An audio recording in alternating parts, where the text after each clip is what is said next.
Hi all, greetings from the apocalypse. So welcome to part 2 of sizing a ring smaller. I'm going to show you the next steps.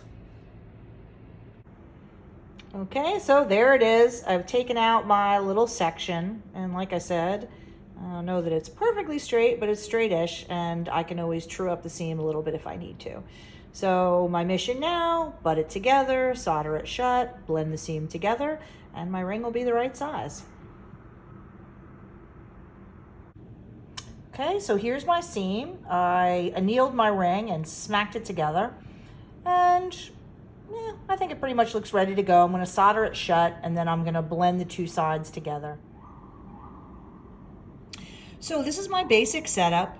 I got my seam together nice and tight. You can see I've got two little balls of solder there. That's medium. I balled them up, dipped them in a little paste flux, and I sat them in there on my seam. Basically now I'm gonna solder and flow it, clean it up, and make it look all pretty, which I'll show you also some of my favorite cleanup methods, which I know is always helpful because cleanup can be oddly confusing. There's just too many choices. But that's basically what it looks like before I'm ready to go. I've got the third arm kind of just holding it in place because this little stinker kept rolling over on me, so it just wouldn't sit there and behave itself, so I had to resort to the third arm. So I've got my torch sparked up and I'm ready to start soldering. If you've seen me solder before, you know I like to solder hot and fast. I will gently dry the flux a little bit just to make sure that my solder balls stay where I want them to be. But besides that, I'm gonna go right in for the kill and get my solder to flow. Okay? Going slow is not to your best advantage. I'm gonna just poke that a little bit, make sure it stays in the seam. But you see how my flame is just on there, hard and steady. Just have my tweezers ready to deploy in case anything wiggles in a way that I don't want it to.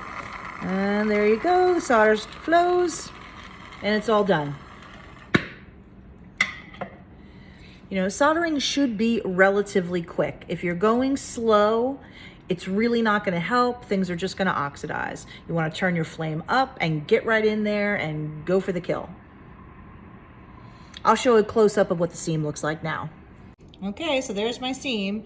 The solder flowed, looks like it filled in completely. So, you know, as per normal, I'll let it cool, I'll pickle it, I'll clean it up. If I feel like I need to add any more solder, I will. But really, we're heading toward the point where we can start cleaning this ring up. And here's just a peek on the other side. You can see the solder kind of flowed through and filled in. So it looks pretty good to me. So here's my seam now, all cleaned up. So that's gonna be it for today. Tomorrow, we'll dig into the cleanup.